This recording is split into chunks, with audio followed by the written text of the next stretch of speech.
kanpo interbentzio gehiagizko gunea ez izatea, lehen aipatu dugun hori, baina horrekin bater ere, aipatu da gaiarekin zerikusia duten eragile desberdinen sarea osatu beharko litzatekeela euskara elkartea dinamizatzaile izanik. Aisialdian aipatu da instituzioek hor bai egin dezaketela, eragin handiagoa dutela eta beharko luketela, batez ere antolaketa aldetik eta diru laguntzen aldetik eta nabilareko baldintzen aldetik. Eta aur gazteak agente pasibo gisa irudikatzetik aktibo izatera pasa beharko genukela, ez? Gero, egitasmoei begira, iparraldetik komentatu hau, esperientzia bezala, aisialdi desberdinak proposatzea horrentzat hori oso eraginkorra gertatzen ari dela aukera gutxi dagoelako, kasu horretan. Gero ikusi dugu ere, helburu esplizito euskara izan beharrean, hobe dela, bestelako jardueretan euskararen helburua txertatzea. Ez esaten nik, euskaraz egitera joan behar dut horra, horrek ez duela erakartzen. Kirol ekitaldiak, aisialdiko ekitaldiak aprobetxatzea euskara bultzatzeko, eta hor udaldetxeak, evidentemente, funtzio garrantzia duela, eskola kirolarekin edo aisialekin batera euskara helburu bezala jarrietan, ez? Eta familia transmisioan eragiteko, eztabaida bat izan dugu bizarte terminoaren eta kontzeptuaren inguruan, euskara elkarteak edo udaletxean baino eragile potenteagoak behar dira. Eta gero, eredu bezala edo, batxatxi diturti eta kuadrilatek edo.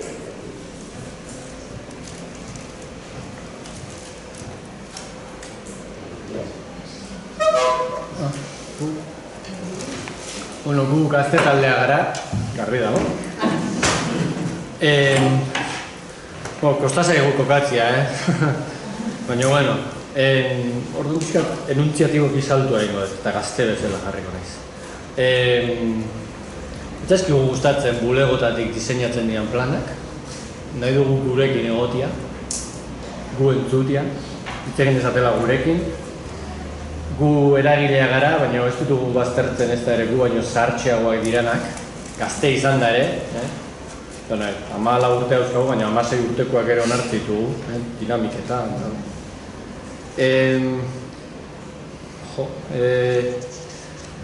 Hori, Kike zuen taldean atera da, ez? Helburua, guri ez esan euskeraz, biharka helburua euskeraz egitea, ez? Guri esan ez dakizer egitera guaz, oso azter. Gero euskeraz egingo dugu, baina guri ez saldu. Euskara prozerra izan nahi, ikustu zuen. Gana batera? Bai, ez? Espazioak behar ditugu, Gasteizen badauzkagu adibideon batzuk, baina nahi genuke, oain kontradizioa. Euskeraren lekua hor ez dago, ez? Hau jaiz planoz aldatuko dut eta instituzioan aldetik entzeko dut. Badaude ekimenak, baina hor gaztei ematerakoan lokala gauzak egiteko, ez dakiz espazioak ematerakoan, hor hizkuntzaren kontua. Erreferentziazko liderrekin nahi dugu egon, etorri dadia bengoz ripeko abeslaria gure lokalera, atletikeko jokalariekin nahi dugu entrenamentu bat egin. Bateria, bale. Askotan ekintza arrakastatzuak egoten diela esaten digute, baina ez gara enteratzen, ordan, hobeto, gu beti Facebooken gaude, mesedez, sartu hor, bale? Ez duzu eragiten asmatzen, eta ez gara iritsi zara, referentziazko praktika honetara ez gara iritsi. Hori gaztea garala eta oso solasaldi askarra duzkagula, baina... Gaztea gara, markatu.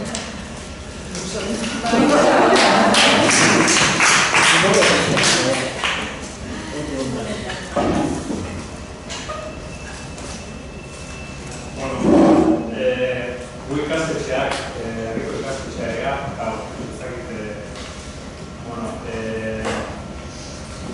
gure planteamentua ikatzen duzan, izan behar multidisciplinarra eta gazteak protagonistak izan behar dutela.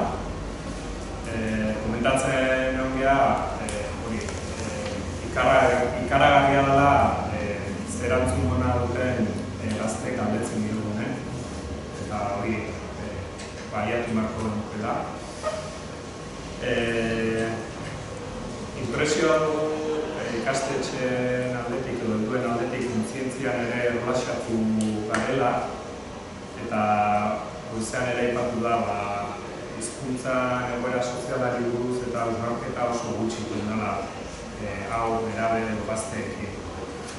Bi arazo identifikatu ditugu, irakasle guraso irakasleak eta gurasoak elkartzeko zailtasunak daude, kurrikulumaren presio ere hor dago, beste hausnarketak edo hizkuntza beste modu batean hartzeko dago. Eta gero aipatu dugu kontraesan bat, eta da beraiei begira, gazteei begira, daudela lurra guztia, eta gazteak interpelatzen, baina lehen aipatu, jonek aipatu duen bezala, esaten badegu gazteak gure ispilua behala, karri daukagu, ez? Ispilua behiratzen dugunean, zinbia eragin behar hori gazten utzi eta agian beste mundu baiten eragin behar dugu eta gero besteak dugu da. Hori fiskate ezaguz narketak dugu. Eta gero hori aurrera begira esku hartzeko eta hola, gauza ezberdinak aipatu dira duguak gauzatxo batzuk ez dugu dura nahi lantzeko, baina bidalketa masiboak aipatu dira eta zalantza sortzen zen bidalketa masiboak jaio berriak dian familiei bidaltzen zaien abestiak eta horoko materialak eta euskaldun katalogoak eta zalantza agertu da duten eraginekin edo dutzen da duten eraginean edo gaude euskera teknikari izango eta gero aipatzen genuen gazteei galdetuko geniekela zer nahi duten. Eta batez ere eskolaz kanpokoetan lan handia egin behar dela uste. Igual pixkat euskera utzi, euskera gai zela utzi eta eskolaz kanpokoak bilindatzea ditzateke.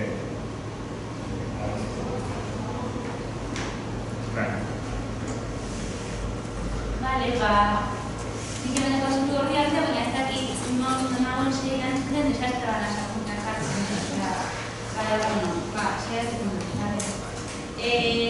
Bale, egizan agundara apurra eta osnatzen gehiago, eta gero amaiera aldera zentu gara proposamen batera edo, bai? Ertzea tezu, teknikaria, bai? Udaretxekoa, eta gora eta garen dira baita, no? Bale, orduen egon gara plantean, hasieran esan da, ezagurrete zegoen kuadrilatei, gero gaztelek, horako lekoak aukera polita direzela, ikusten alako hizkuntzaren erabilera eskolatik bestelako giro apura naturalagoetan, eta orduan basitzailekaz eta harreman estuagoa esartzen dara, eta zentzu horretan aukera izan daiteke. Baina gero, horregon da bete bere bai ez eztabaida, baina beste ikuspuntua, etxitzaileak ez ote diren bere bai beste autoridade bat. Ez da, orduen zein puntuta gaino direz espazio naturalak, horako, helduek antolatutako espazio horrek, ez da? Eta gero bere batu dago, batzuk bai gauzela horako tokietan, baina beste herri batzuetan ez da hola eskaintza hori, ez da gazteak, gaztetxua kalean dagozela, eta orduen kalera zela nendu, ez da? Kurrate hori be, ez da, hausnarketa puntu moduen planteatu da. Gero,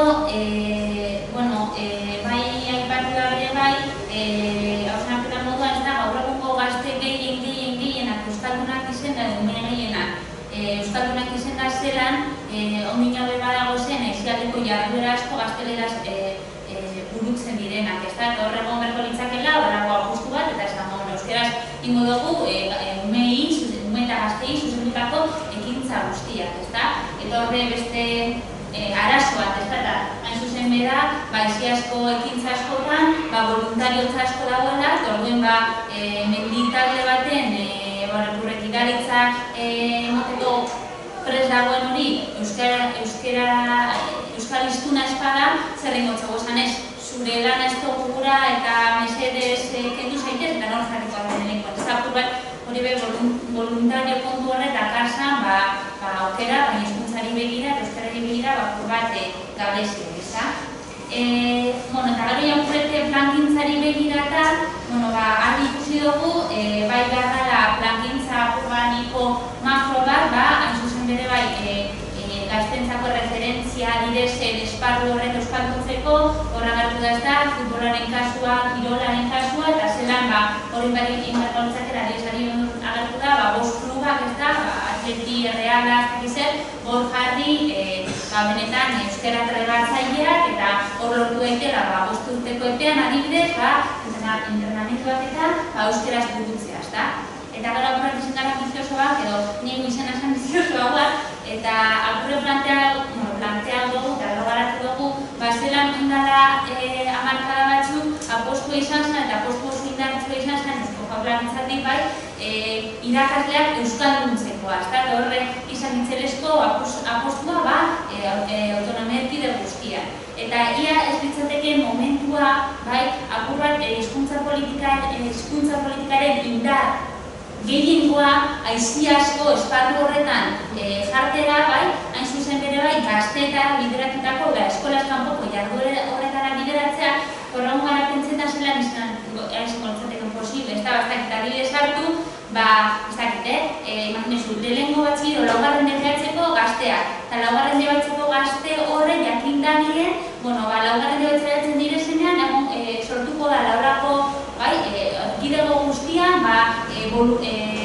monitore izateko urte osoan, eta ez dakit hori ekonomikoki eskolan sustatu, baina apur bat, igual, eurak sortzeko, eurak egoteko, aiziazko esparruetan, edo voluntario moduan dabiltzazan pertsona horren laguntzaile modu izateko, baina horrek izateko euskera danoenak espazio horretan, ezta?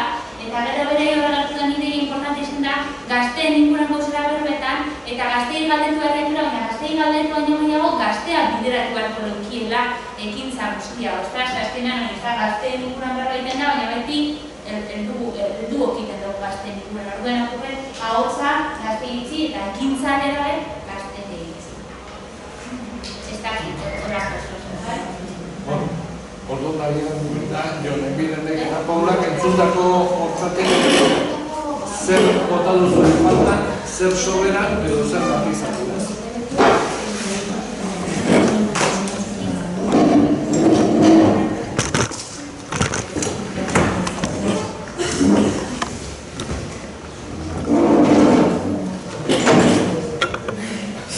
Ideia honitz eta batekin gelditu naiz, delako talde batean baino gehiagotan errepikatu dela. Eta nolabait aurren egintzailetasuna edo agentzia edo aurren berek edo gaztetxoek edo gazte jendeak zer nahi duen edo haiek bideratzen dutena edo haiek beti ere subjektu, ez? Eta hala iruditzen zait, ikustut du berla aurra, gaztetxoak, gazteak objektutzat hartu den tradizio batetik, haiendako gauzatzen, haiendako sortu, haiendako miskeni edo, baina nik ustut gure biziko arazoa da gutxi dakigula.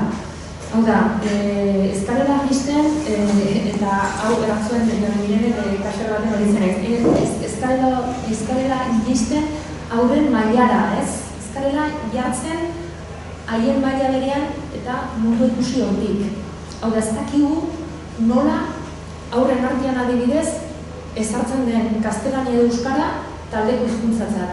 Zer dinamikaren arabera gertatzen da hori kontu kuantitatibo hutsa da edo elementu gehiago jokatzen du horretan. Hau da, talde batean baldin badugu ikastalde batean adibidez etxe euskaldunetatik beldu diren aur gehiengoa espero dezakegu hori ala gertatzea, euskara izatea haien komunikazioa erronka, hori ez da beti ala gertatzen, eta hori badakigu. Kontu kuantitatibo hutsa ez da.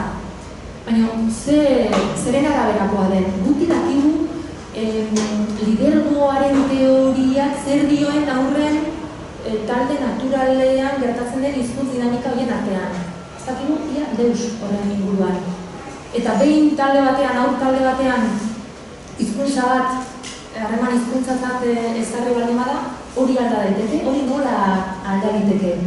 Espero dezakegu egoera komunikatibo instituzionalizatuetan adibidez ikasgelan lantzen den hizkuntza hori automatikoki eramatea haiek jolastokira, ikusi dugu ez.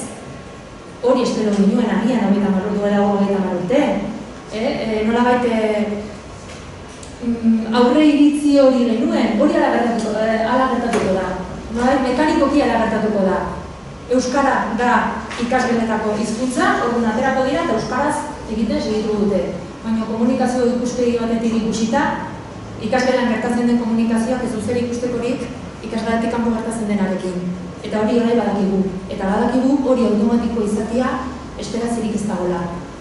Baina egoera instituzionalizatuetan gertatzen diren hizkuntza komunikazioek ez dute inolako eraginik egoera ez instituzionalizatuetan. Ari naiz, Jean-Claude Corbelek sortutako bereizpen bat kontzeptuala erabiltzen.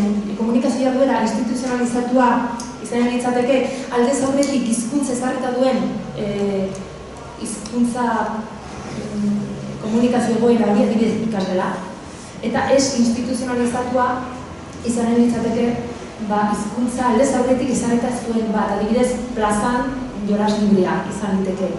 Hori dinamika batera arabera ezartzen da, adosten da, ez da adosten, inplizituki sortzen da, puntua da, azkenean hor ere ezartzen dela hizkuntza komunikazio portaera bat, ez? Orduan, nioena berriz ariari helduta. Ez du zer ikustekorik egoera komunikatibo instituzionalizatuetan zer gertatzen den egoera komunikatibo ez instituzionalizatuetan eragin ahal izateko? Pentsa dezakegu zubilanak egitea komeni zaigula. Hau da, eskolan gertatzen dena bere kasa per se ez da joanen plazara, baina agian tartean zerbait sartuta erdi instituzionalizatua den hizkuntza egoera den bat, horrek joka dezake zubilan gisa. Hau da, orain planteatu izan diren kirol jarduera edo eskolaz kanpokoak edo izan daitezke zubi lan moduan plantea daitezkenak.